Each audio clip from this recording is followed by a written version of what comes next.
Good morning students. व्याकरण के अंतर्गत आज मैं आपको पाठ 5 शब्द रचना समझाने जा रही हूँ। बच्चों, पिछले पाठ में आपने पढ़ा था कि बनावट या व्युत्पत्ति के आधार पर शब्द 3 प्रकार के होते हैं: रूढ़ शब्द, यौगिक शब्द और योगरूढ़ शब्द। भाषा में यौगिक शब्दों का निर्माण निरंतर होता रहता है। यौगिक शब्द सार्थक शब्दों के मेल के अतिरिक्त उपसर्ग, प्रत्यय आदि के योग से बनते हैं। उपसर्ग शब्द के प्रारंभ में लगाए जाते हैं और प्रत्यय शब्द के बाद में। इस प्रक्रिया में शब्दों का निर्माण किसी शब्द में अन्य शब्दांश का मेल होने से अथवा शब्दों के मेल से होता है। जैसे असफल शब्द है तो उसमें अशब्दांश तथा सफल शब्द के मेल से असफल शब्द बना है। यही शब्द रचना प्रक्रिया भाषा को सशक्त और लोचदार बनाती है। योगरूढ़ शब्द भी 2 शब्दों के मेल से निर्मित होते हैं, 2 शब्दों के मेल से बनते हैं और योगरूढ़ शब्द किसी सामान्य अर्थ को व्यक्त न करके किसी विशेष अर्थ के लिए प्रयुक्त होते हैं। शब्द रचना की रीति। शब्द रचना के लिए रूढ़ या मूल शब्दों में उपसर्ग अथवा प्रत्यय जोड़कर नए शब्दों की रचना की जाती है। यह रचना 4 प्रकार से होती है: उपसर्ग के योग से शब्द के प्रारंभ में उपसर्ग लगाकर, प्रत्ययों के योग से शब्द के बाद में प्रत्यय लगाकर, उपसर्ग तथा प्रत्यय दोनों के योग से शब्द के प्रारंभ में उपसर्ग तथा शब्द के बाद में प्रत्यय लगाकर, समास शब्दों के योग से। उपसर्ग जब कोई शब्दांश कहते हैं शब्द के अंश को, तो जब कोई शब्दांश किसी शब्द के पहले लगकर उसके अर्थ में परिवर्तन उत्पन्न करता है, उसके अर्थ में बदलाव लाता है, तो उसे उपसर्ग के नाम से जाना जाता है। उपसर्ग सामान्यतः स्वतंत्र रूप से अपना अर्थ नहीं रखते, लेकिन शब्द के साथ जुड़कर उसके अर्थ को बदल देते हैं, उसके अर्थ में परिवर्तन ला देते हैं। उदाहरण के लिए ज्ञान शब्द में अगर हम अपसर्ग जोड़ें तो शब्द बन जाएगा अज्ञान। यहाँ पर उपसर्ग के जुड़ने से शब्द के अर्थ में परिवर्तन आ गया। इसी प्रकार शिक्षा शब्द में अपसर्ग जोड़ेंगे तो शब्द बन जाएगा अशिक्षा। मतलब शब्द में बे उपसर्ग जोड़ेंगे तो शब्द बन जाएगा बेमतलब। गुण शब्द में दुर उपसर्ग जोड़ेंगे तो शब्द बन जाएगा दुर्गुण। बच्चों, यहाँ पर आपने देखा कि उपसर्ग के जुड़ने से शब्द और शब्दों के अर्थ में परिवर्तन आ रहा है। ये उपसर्ग शब्द के अर्थ में उत्कर्ष ऊंचा उठाना और अपकर्ष नीचा दिखाना दोनों काम करते हैं। जैसे पथ मूल शब्द में सु उपसर्ग लगकर शब्द बन जाता है सुपथ। सुपथ का अर्थ होता है अच्छा मार्ग। पथ मूल शब्द में कु उपसर्ग जब लग जाता है तो शब्द बन जाता है कुपथ। कुपथ का अर्थ होता है बुरा मार्ग। पुत्र मूल शब्द में सु उपसर्ग लगकर शब्द बन जाता है सुपुत्र। सुपुत्र का अर्थ होता है अच्छा पुत्र। पुत्र मूल शब्द में जब कु उपसर्ग लग जाता है तो शब्द बन जाता है कुपुत्र। कुपुत्र का अर्थ होता है बुरा पुत्र। हिंदी में शब्द ही नहीं, उपसर्ग भी अनेक स्रोतों से आए हैं। कई बार उपसर्ग के साथ जुड़कर ही मूल शब्द प्रयोग में आने लगते हैं। जैसे उत उपसर्ग के साथ थान शब्द जुड़कर उत्थान शब्द प्रयोग में आने लगा है। अप उपसर्ग के साथ कार शब्द जुड़कर अपकार शब्द प्रयोग में आने लगा है। संस्कृत के उपसर्ग। अप उपसर्ग जब शब्द के साथ लगता है तो उसका अर्थ होता है बुरा या नीचे आना।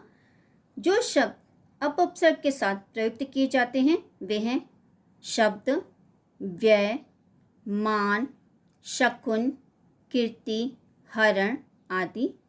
अप उपसर्ग लगाकर बनने वाले नए शब्द हैं अपशब्द, अपव्यय, अपमान, अपशकुन, अपकीर्ति, अपहरण आदि। अपसर्ग जब शब्द के साथ लगता है तो उसका अर्थ होता है साथ, समेत या तक। और जो शब्द अपसर्ग के साथ प्रयुक्त किए जाते हैं वे हैं जन्म, मरण, रक्षण, जीवन और दान। अपसर्ग लगाकर बनने वाले नए शब्द हैं आजन्म, आमरण, आरक्षण, आजीवन, आदान। अधि उपसर्ग जब शब्द के साथ प्रयुक्त होता है तो उसका अर्थ होता है श्रेष्ठ या ऊंचा। जो शब्द अधिउपसर्ग के साथ प्रयुक्त किए जाते हैं वे हैं कार, कृत और करण।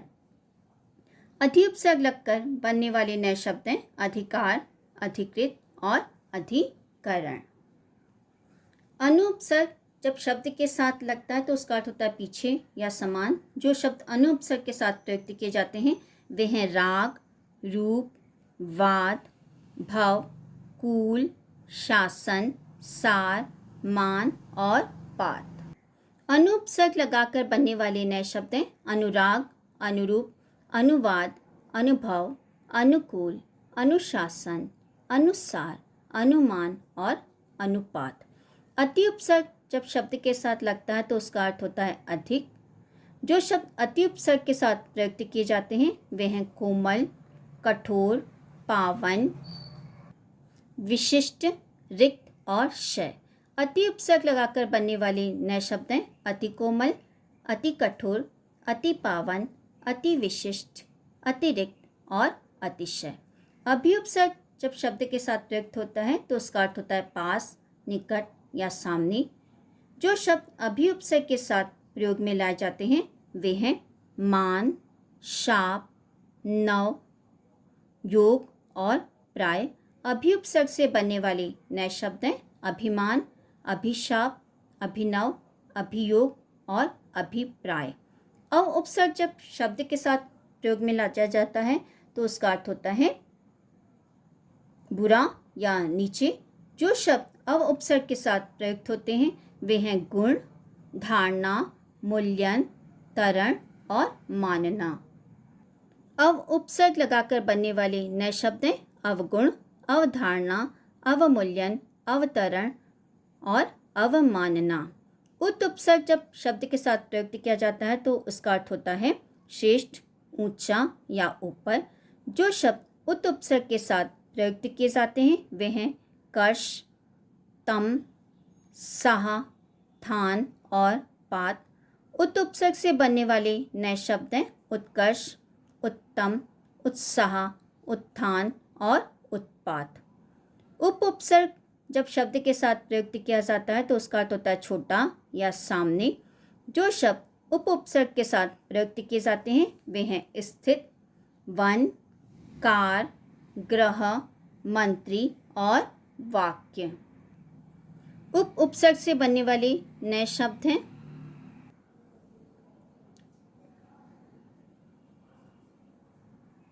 उपस्थित, उपवन, उपकार, उपग्रह, उपमंत्री और उपवाक्य। परिउपसर्ग जब शब्द के साथ प्रयुक्त किया जाता है तो उसका अर्थ होता है अच्छी तरह या चारों तरफ।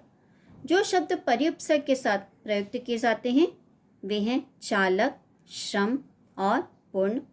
परिउपसर्ग लगाकर बनने वाले नए शब्द हैं परिचालक, परिश्रम और परिपूर्ण। प्रउपसर्ग का अर्थ होता है अधिक, विशेष और उत्कृष्ट।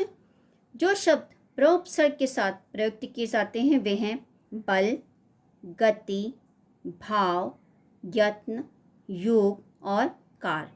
प्रउपसर्ग लगाकर बनने वाले नए शब्द हैं प्रबल, प्रगति, प्रभाव, प्रयत्न, प्रयोग और प्रकार। प्रत्युपसर्ग जब शब्द के साथ प्रयुक्त किया जाता है तो उसका अर्थ होता है उल्टा या सामने। जो शब्द प्रत्युपसर्ग के साथ प्रयोग में लाए जाते हैं वे हैं बिंब, ध्वनि और कूल। प्रत्युपसर्ग लगाकर बनने वाले नए शब्द हैं प्रतिबिंब, प्रतिध्वनि और प्रतिकूल। विउपसर्ग जब शब्द के साथ प्रयुक्त किया जाता है तो उसका अर्थ होता है खास या भिन्न। जो शब्द विउपसर्ग के साथ प्रयोग में लाए जाते हैं वे हैं